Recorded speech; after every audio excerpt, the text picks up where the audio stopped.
Welcome to my first YouTube video. We're going to be building a website or some animation on a website that kind of simulates integer overflow.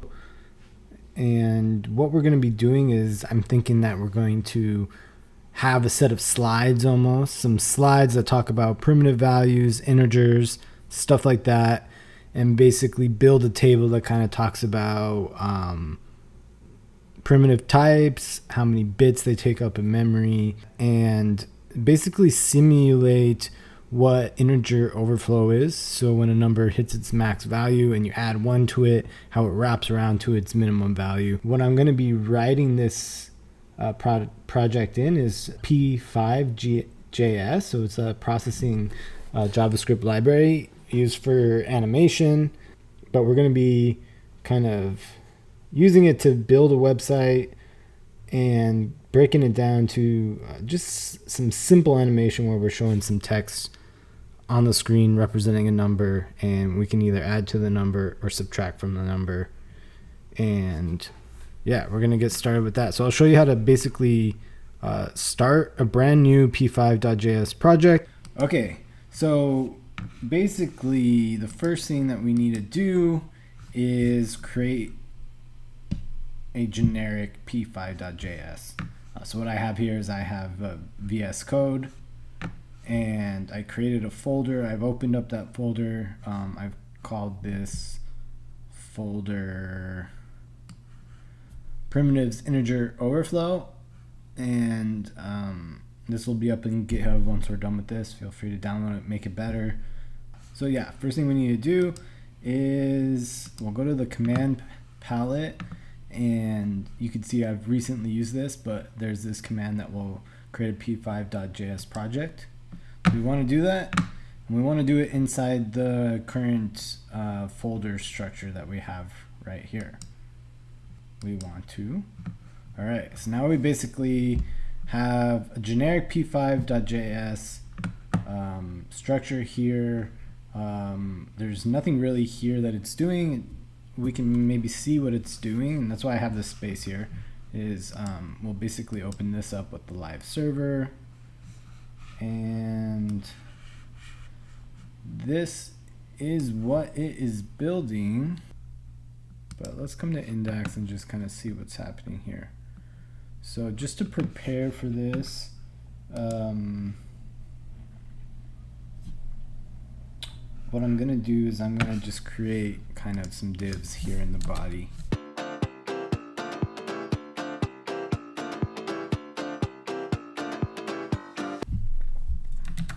All right, we have that. Now, I have some steps here. Basically, what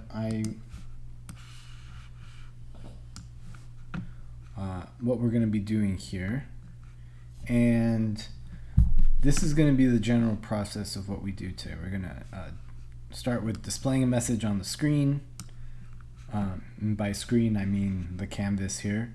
We're going to create a list of messages that can be iterated through. We're going to set up the ability to go to the previous message. We're going to add some useful messages. We're going to create a table, and we're going to hide and unhide elements in this table programmatically. And then we're going to skip to the end of our introduction messages. So what I'm envisioning is these messages kind of like a slideshow. You're learning about primitives, you're learning about integer values, whole numbers, you're learning about the min and max that can be kept in these types of primitives. And as we learn about that, we're going to populate the table. So we're going to hide and unhide elements as we start to learn more about this information. Yeah, and then of course, if we don't want to deal with that, we can skip to the end, get straight to the animation. The animation is going to be a very, very simple thing. We set up the canvas. We have a number that we're displaying on the canvas. We have a minimum number and a maximum number. So if we hit that max number, for example, and we're adding to our number that we're displaying, then it needs to wrap around to the minimum number. This showcases the integer overflow, kind of what's happening under the hood, what can lead to kind of some bugs in programs if you're not careful for it. And then obviously going the other way around, if you're subtracting from the number, you subtract less than than the number, then we need to wrap around to the max number.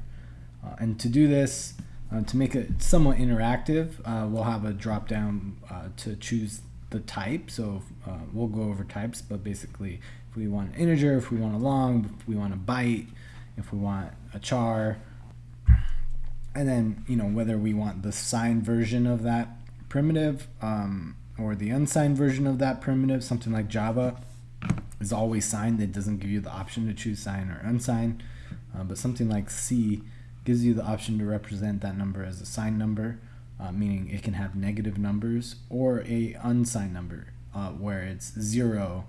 The minimum number that it can represent is 0, and then you can represent more positive numbers because you don't need to keep track of those negative numbers. We'll start with displaying a message. So if we come to the sketch and we want to display a message, let's first maybe start with I'm going to be using p5.js has this setup. This gets run once. Draw, this is a loop that gets run over and over and over again. These are like the core structure for p5.js. So let's create a message so we can display this. So we'll set it up in the setup. We'll leave this create canvas alone for now. We'll just kind of let that canvas sit there. Actually, we're going to make a message div. So this is gonna be what contains the content of the message. We're not gonna add it to the canvas here exactly, but we'll use HTML to add it to the web page. Here we can actually create the message div. And let's just add some test data here. This is a test string. Does this tell us that this creates an element in the DOM with a given inner HTML? So this could be any HTML. We're just typing a string. This is valid HTML. But this could be a whole HTML document that we display and keep in this div. And this should get created and added to the DOM for us based on this. So we can save this, and here we have test. So we're now successfully seeing a message on the screen. So I would say that kind of covers this. Mark this as done. Now let's go ahead, and displaying one message on the screen is not very useful. Let's go ahead and create multiple messages. And to do this, I'm going to go ahead and create a new class. So let's create a new file, and let's call it messages.js.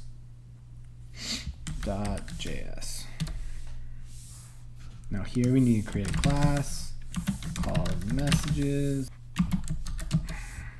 Now let's have a static variable called messages. And this will just be our list of messages. So we want to be able to iterate through a list of messages. So we'll have a list. We'll fill that list with a set of messages. We're just going to add the messages directly here and just use this as a storage structure. So we'll just make this a static variable that's a member of the messages class. And let's say test 0, since this is 0 indexed. Let's go ahead and build a constructor. And we don't really need to take in any. We will be creating a variable member of this class called current message. And this is just going to represent the index that we'll use to pull out messages. So right now it's at 0. So when we call messages get the 0 index of messages, we're going to return test 0, right? And we also need a function on, to get the messages, right?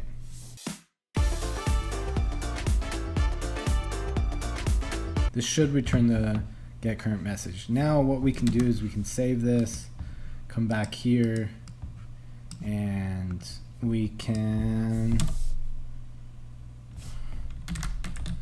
do this. Messages equals new. Oh, I don't have access to it yet. So actually what we need to do, we come here, let's copy this, and messages. Save that. Now equals new messages. Now we should have access to this class. And let's see if we can display the current message. So currently it says test. We expect the new message to say test 0. Oh, messages dot get.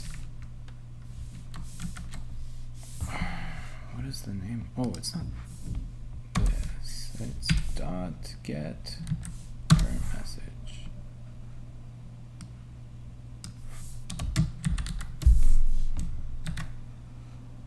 Ah, we see test 0. So it's working. Now, this canvas is kind of getting in the way. All right, we'd like to just, we're not working with the canvas right now, so it'd be nice just to get rid of the canvas. Let's actually set it to a variable. And let's say canvas equals create canvas, and we'll set it to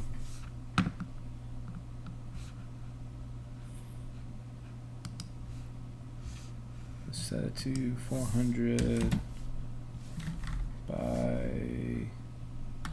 100. Now let's add this canvas. So we want to add this canvas to the canvas container. So let's add it to this canvas container. I'll copy this. And we're going to set the parent to attaches the element to the parent specified. A way of setting the container for the element accepts either a string ID, DOM node, or p5 elements. We're going to use string ID, and we're going to say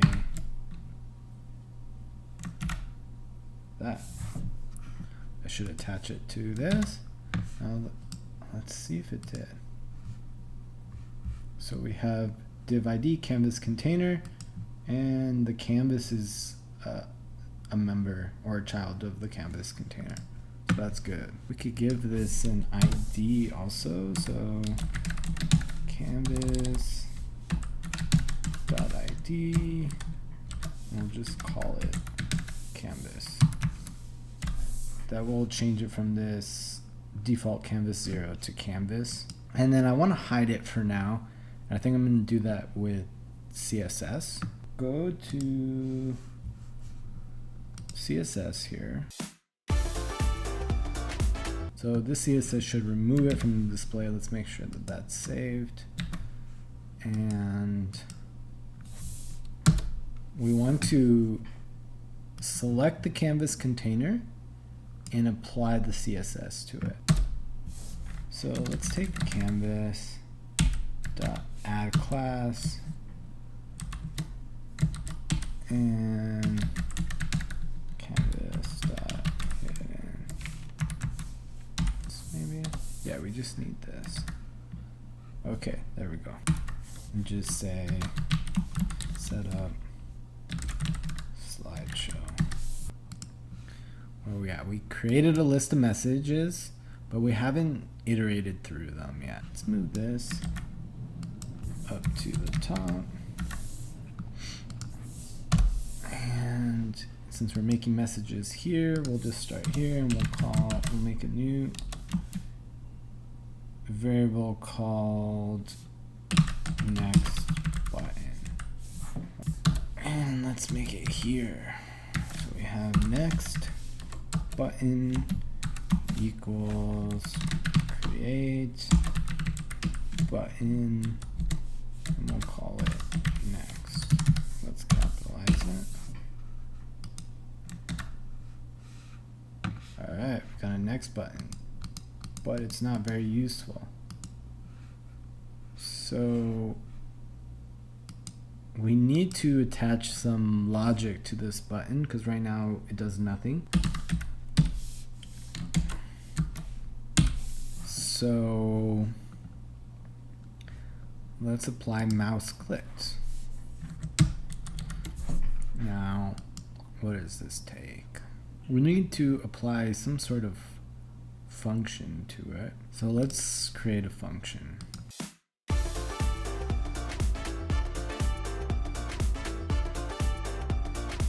If we look at the console, yeah, okay, so that works. So this function's running after we press mouse clicked. So here we can update our message.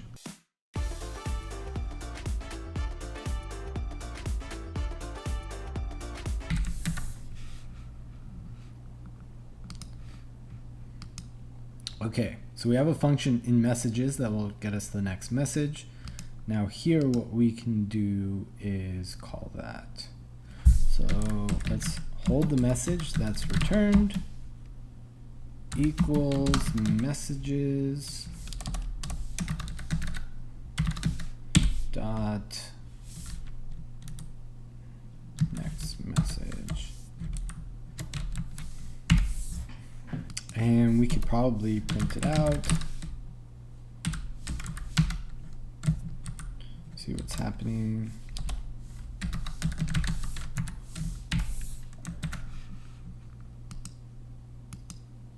Test 1, test 2, so it's working. Okay, now we need to update it on the screen. So we do have a problem. Is eventually we get undefined. So what we need to do here is if this dot current message is less than messages dot messages dot length -1, then only then will we do this. So this should fix that. Yeah, so we'll get stuck here, and that should be the last message, which it is. Okay, so now let's display that message on the screen. So what we're gonna do here is we have messages div. We'll reset the HTML of it to message. Now does this work? Yeah, it's updating. Cool. Let's go back to our steps. Create a list of messages that can be iterated through. Let's mark this as done. Set up the ability to go to a previous message. So for this one, we're basically going to replicate this, but to go backwards.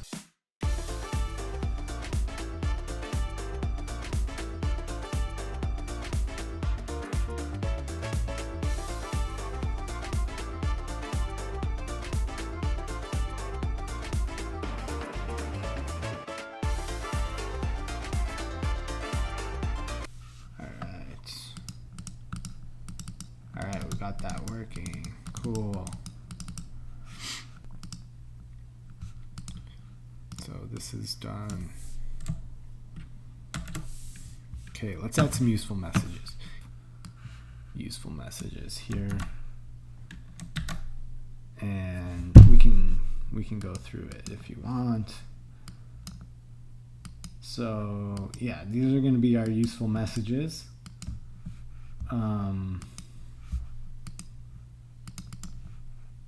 And we can kind of go through it. Kind of sucks how this button's kind of changed, but whatever.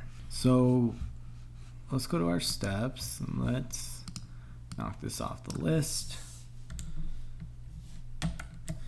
Okay, so what I'm thinking that we want to do is, so we're kind of introducing what primitives are here and their role in strongly typed languages. And then here we start like providing information. So here we have some languages that contain that are strongly typed and contain primitives. And so we introduced Java, C, C++, and C# as some examples. So as of right here, I want to basically show a table and start populating information in the table. So while I was kind of doing this before, I guess there's a couple options here of what we could do. One is, we have the ability to create divs to create pretty much anything we want. We could build up a table this way if we really wanted to.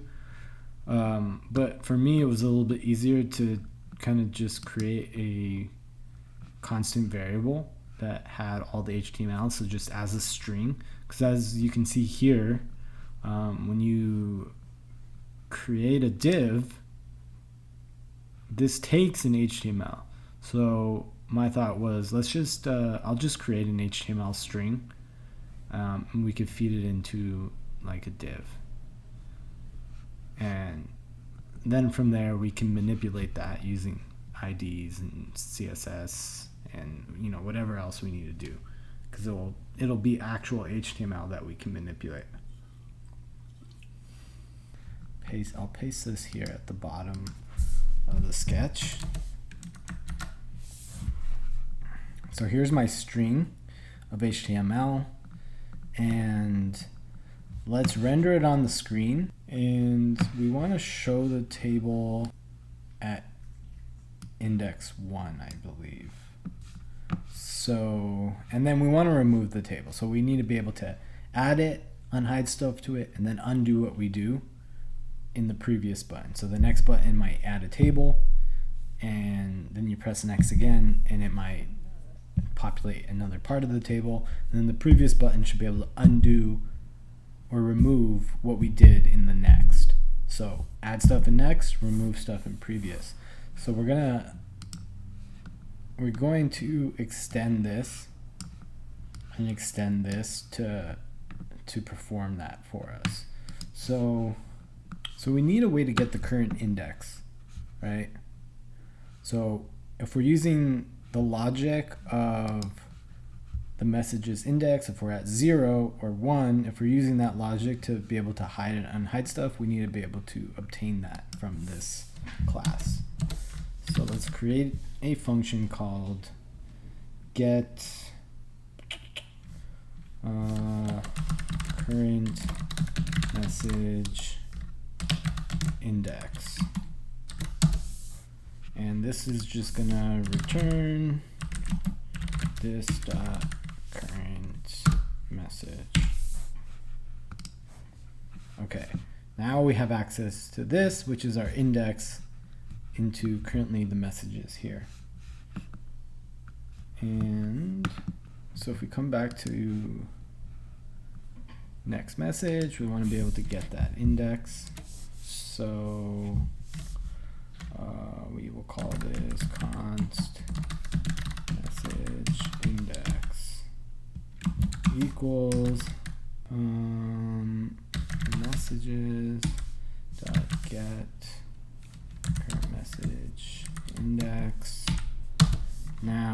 if message index is equal to 1.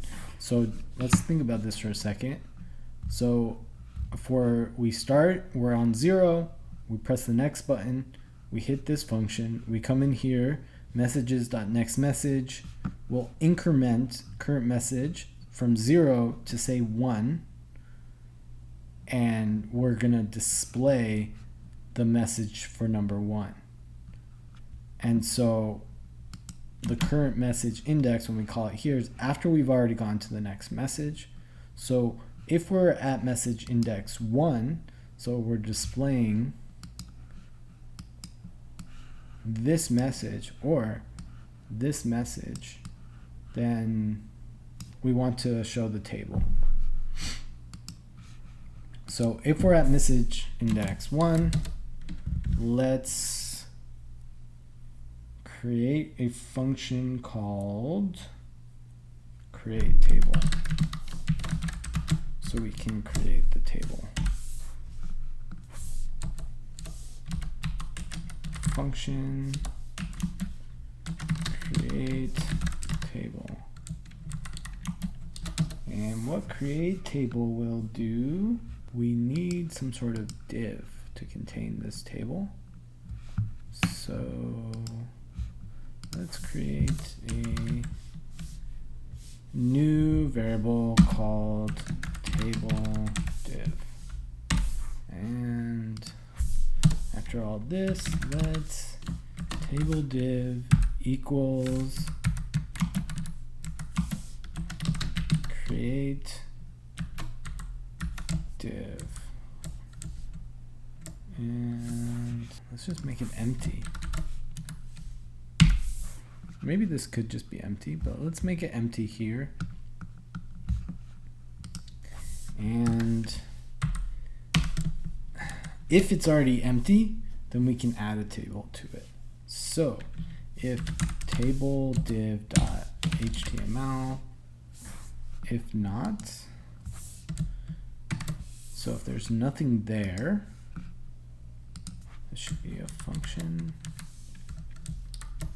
Then table div dot HTML, and we'll add in table HTML string.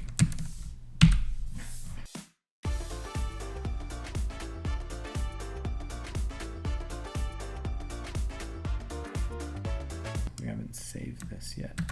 Okay. There we go. We have a table now.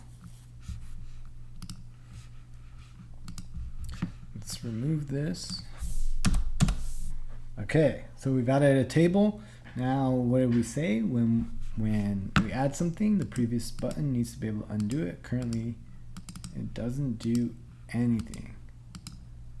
So, in the previous button, we need to do something similar, right? I'm just going to copy this, and here we're going to say if it's less than 1, then we remove a table. And so same thing here, function remove table.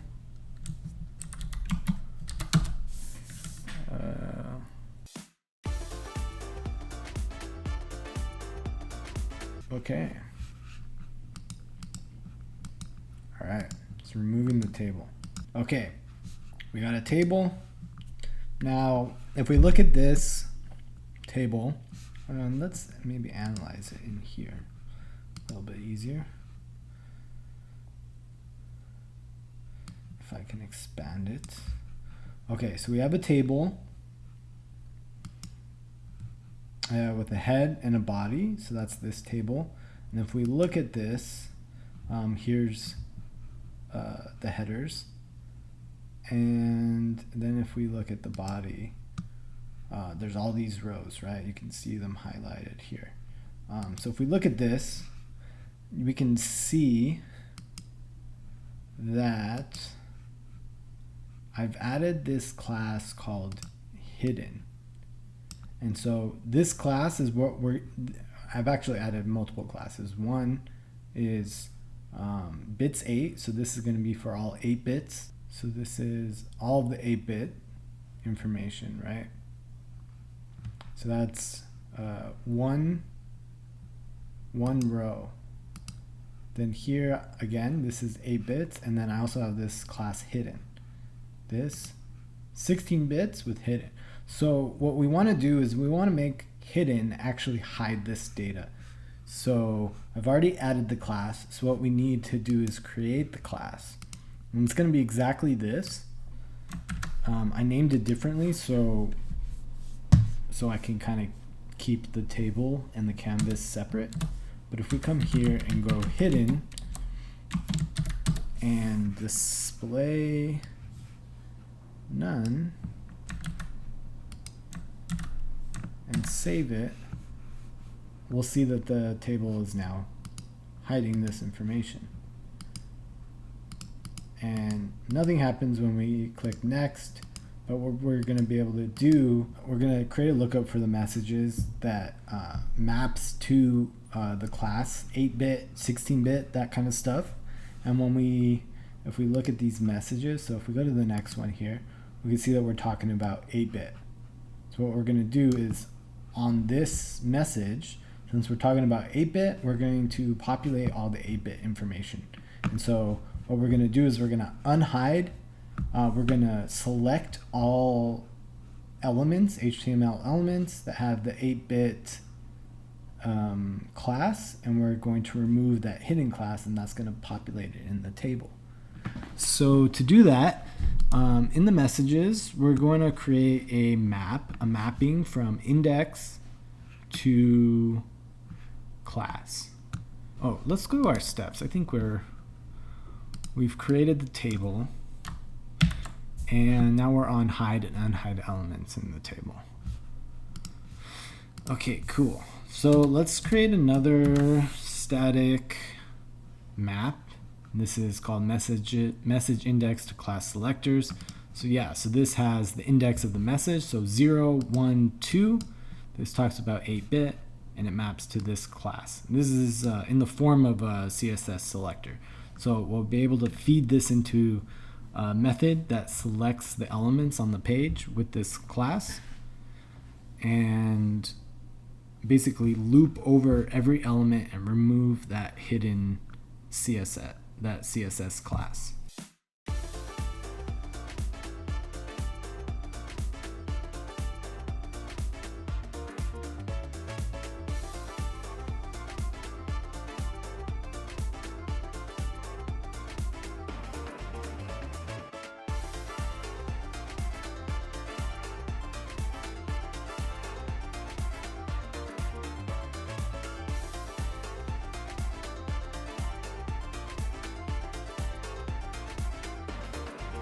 So that should be it. Let's test it. Yeah, so we get all the 8 bits. Go to 16-bit message, we now have 16-bit. We go to 32-bit, we now have 32-bit. We go to long, we now have 64 bits. And cool, so now what did we say? Anything we add with next, we need to be able to undo with previous.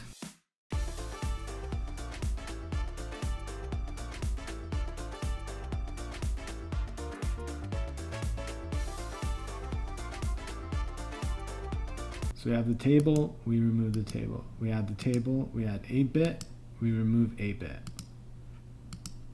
We have 16-bit, we can remove 16-bit, 8-bit stays still. So this is working. I think let's go to our steps. So we hide and unhide elements. This is now done. So now what we have is add the ability to skip to the end of the messages. So we want to basically add a skip button that just skips basically to the last message with the table and everything unhidden. So let's we want the skip button to come before previous. So let's add a skip button. Let skip button, and then here let's do skip button equals create button called skip. Now we've learned from previous buttons that we need to add a function to it. So we can just do that right away.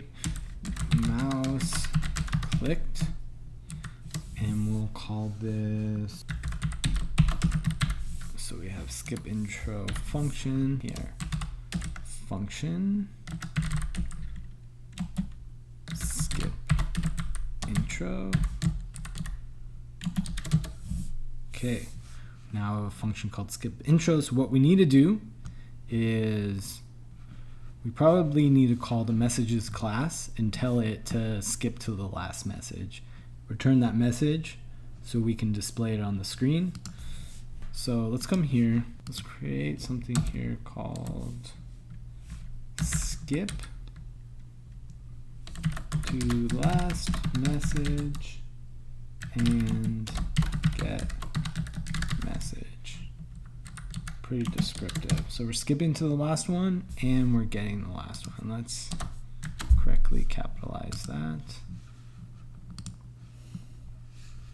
And so here, this dot current, we're going to update the index to be equal to message dot messages dot length -1. And then we're gonna get that message. So return get current message. Okay.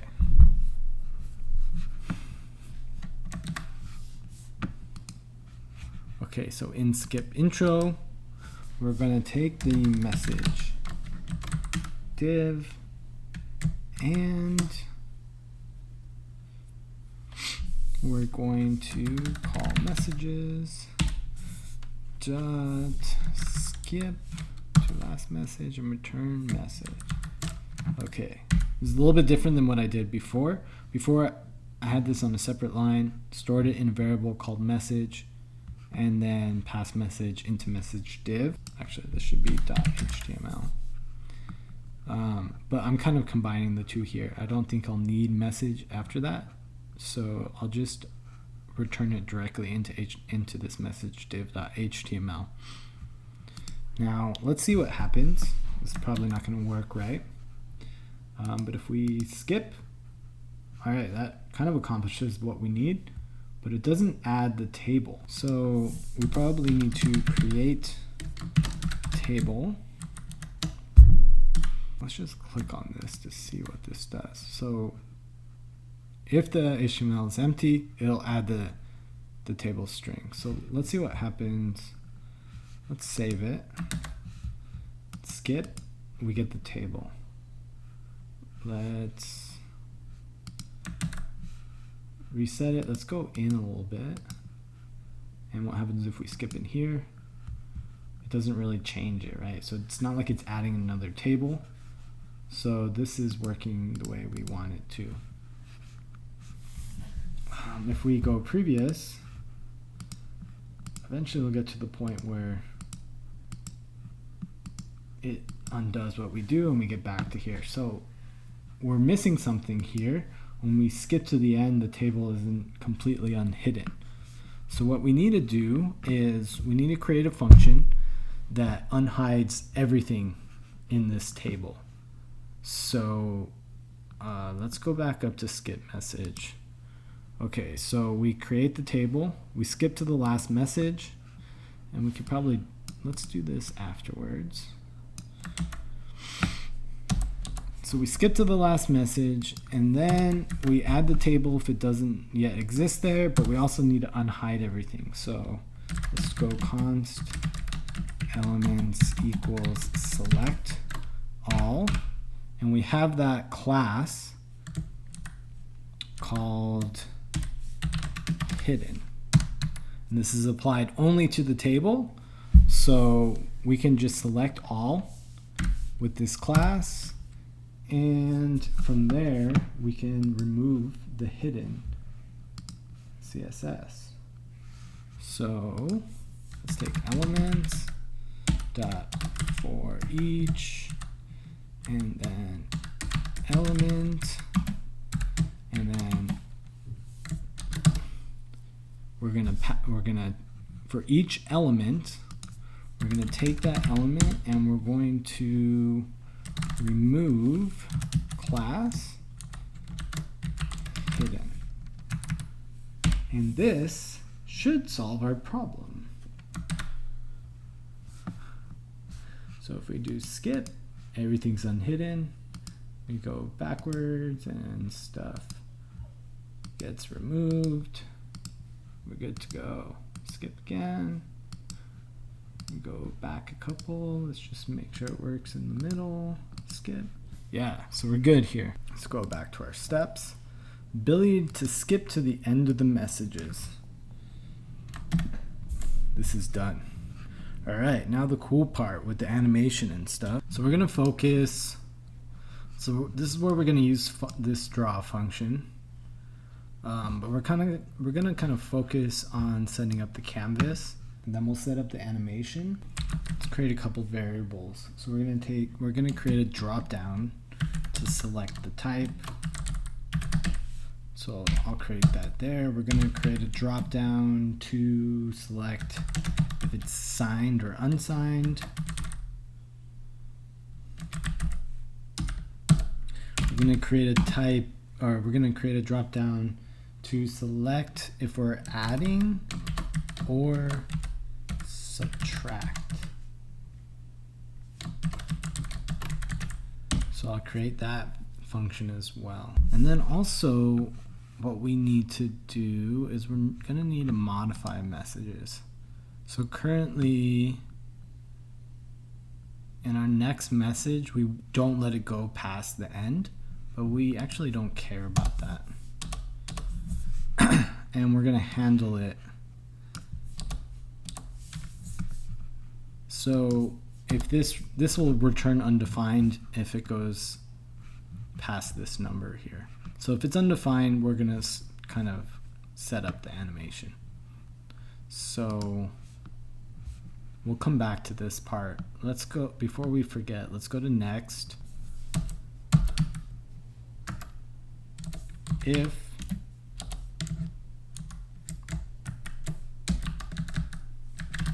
If message is undefined, we basically want to set up animation. Okay, so I'm gonna put that above the draw function, and we're gonna do function setup animation. We basically want to remove some of these other buttons, right? So the skip button dot remove, the previous button we want to remove, the next button we want to remove, and also the message div that we created, we want to remove that. We also want to canvas dot remove class, and we want to remove the canvas dash hidden class. If we skip, yeah, now we have this canvas. Cool. Also, if we look in the index, we also have canvas controls. So we'll add all the buttons to canvas controls. And so let's add these buttons that we just created. Type, drop down, equals create select. This is going to be a select button. And we're going to add it to type dropdown dot parent. And this is going to be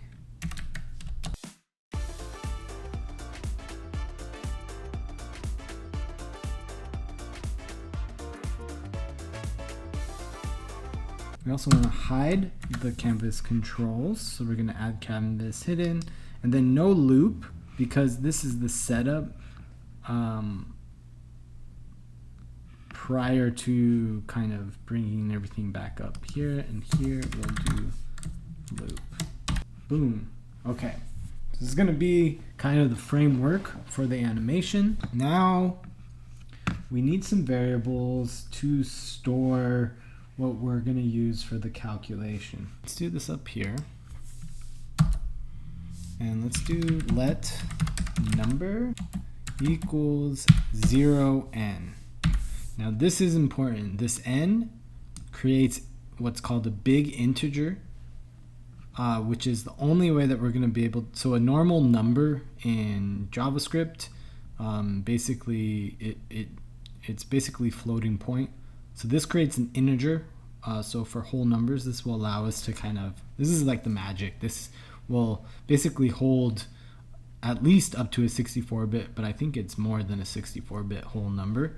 And then this guarantees that we can basically hold every number that we need, and then we'll just simulate the min and max. And to do that, we're going to need a min and max. I'm just going to copy and paste this here, and I'll explain what's happening.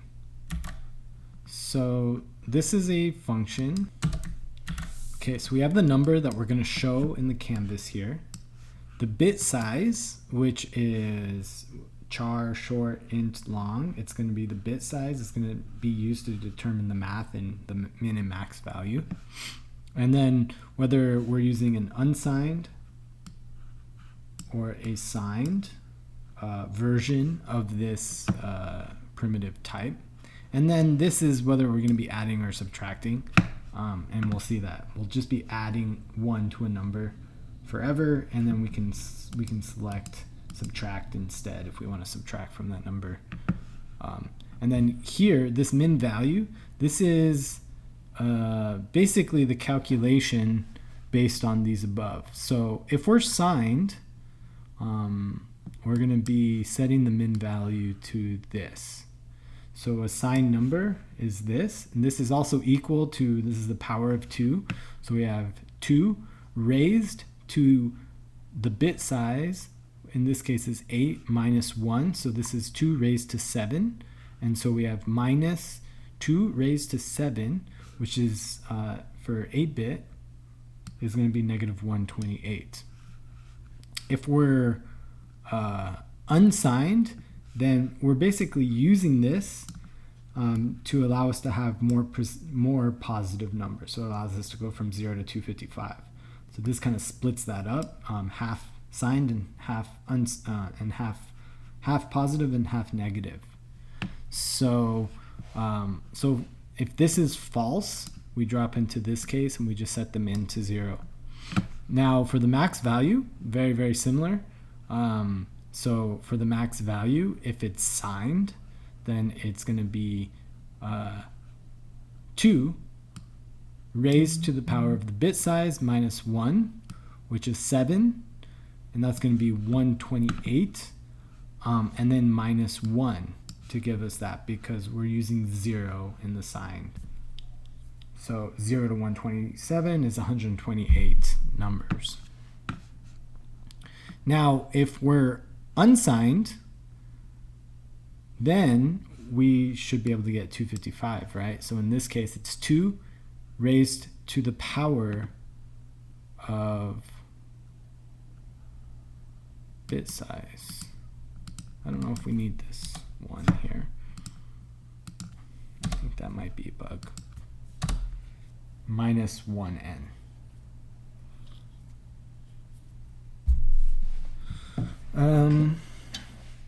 Okay. So that's going to be the min and max. Am I recording? Okay, so I'm back after a while. So everything in my background has probably changed. I definitely have changed. I have a whole different shirt on. Don't recommend breaking up your recordings like this because I have no idea where we were left off. So I think we left off setting up the animation. So now I have to remember what the heck I was doing, right? But I think I set up the animation. So if we look at this, we refresh. This is working. Basically, everything's working except we don't see anything here. So what I'm going to do is I have some color schemes that I like. So I'm going to set that up now.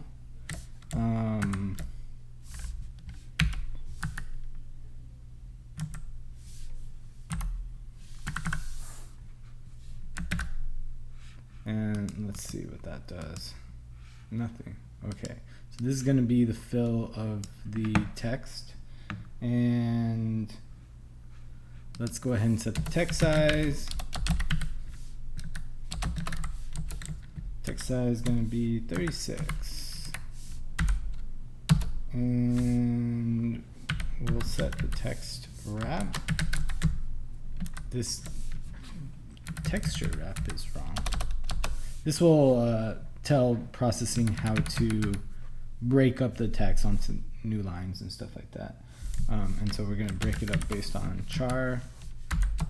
And let's align the text. And we're going to align it to center and top. And at this point, we are looping.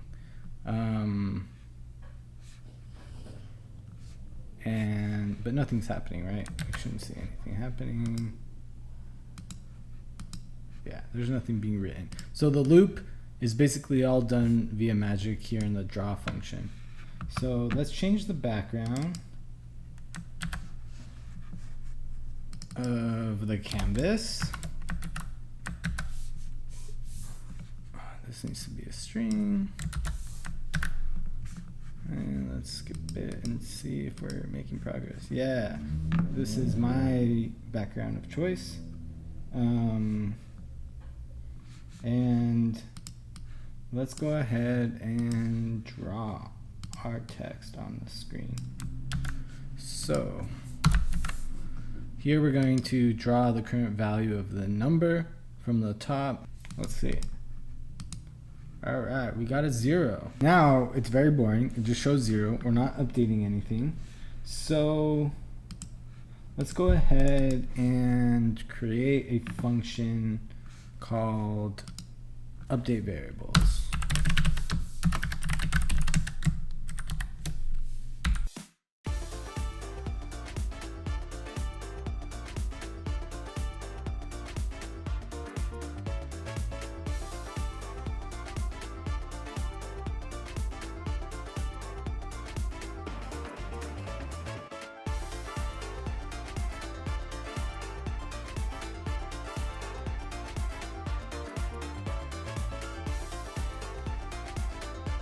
So the reason why we don't need to set this is this should run this every time. No, it shouldn't actually.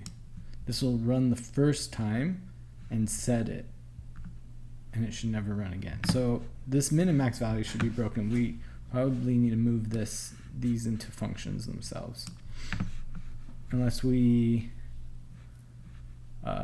make an anonymous function, which maybe we'll do.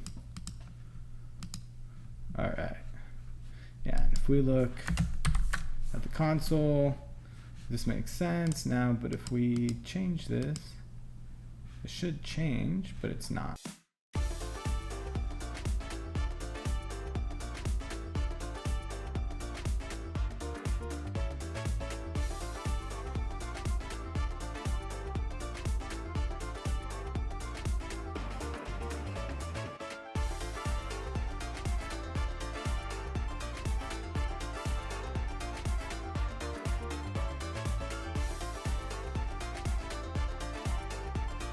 So let's skip, go to the next, And let's look at the log. We're getting 128, negative 128 and 127. So if we change this, all right, this is updating. So this looks good. Okay, cool. There's my face. All right. I fixed that as well. Now we need to draw this on the screen. So we're printing the number. We're updating the min and max. But we also need to update the number, right? So number equals, if we're adding,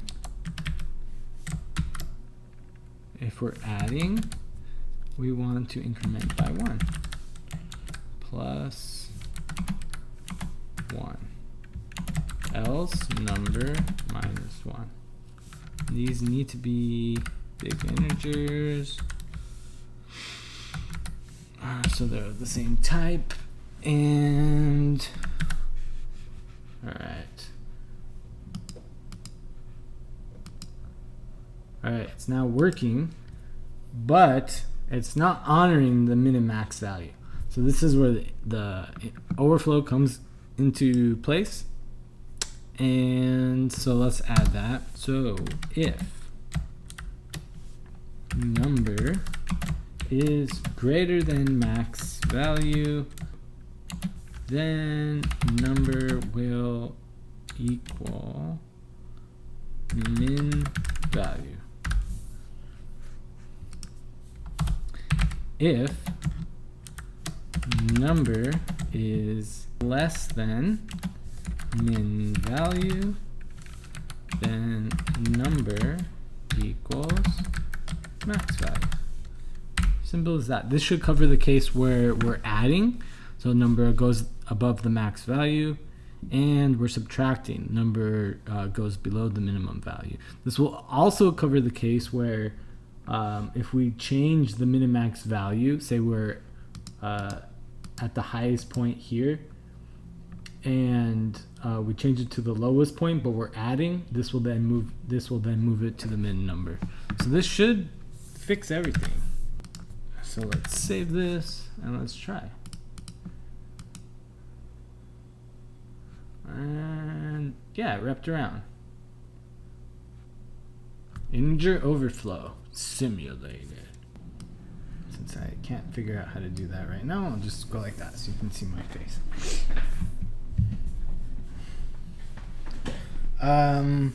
Yeah, blah blah blah blah. All right, now let's make sure that this works. Let's make sure subtract works. We're going down. Let's make sure unsigned works. All right, now we're at the top since we overflowed. Oh, that's not so cool. I think we should make the canvas a little wider.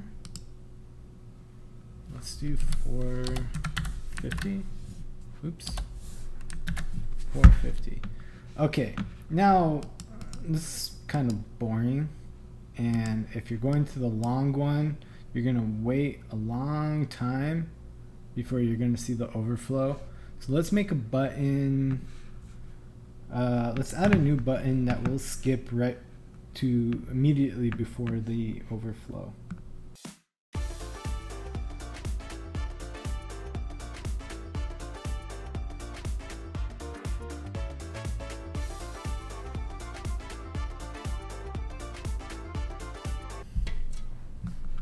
Let's give it a function. Skip to overflow button, mouse clicked, go to overflow. Now let's make this function.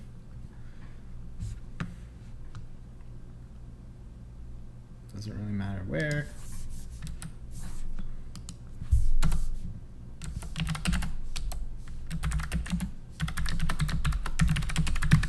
Go to overflow. And we're just gonna update the number to be equal to, if we're adding,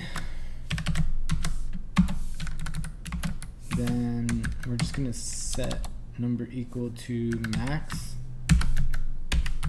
value minus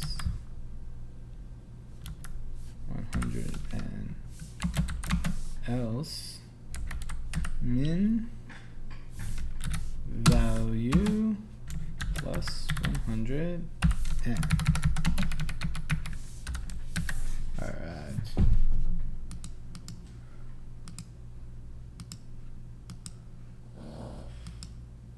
There we go.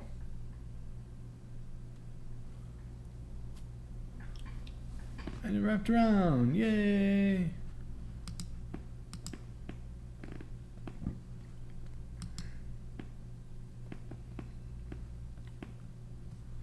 Alright, think we're in business. So this is kind of a stupid little project. Doesn't really accomplish much, but it was fun. It was a way to kind of just test some stuff in processing, see what we could accomplish, simulate something. So at this point, the video is done. Next steps will be to upload this to the website. And on the website, we'll basically set up CSS to make everything here look a little bit better. So I'll make another video on how I put this on the website and kind of use CSS to make it look a little bit cleaner. And yeah, thanks for watching. If there's any ideas and other stuff to do, please leave some comments and we could figure it out together. Sounds cool. All right. Cheers. Peace, peace, peace, peace.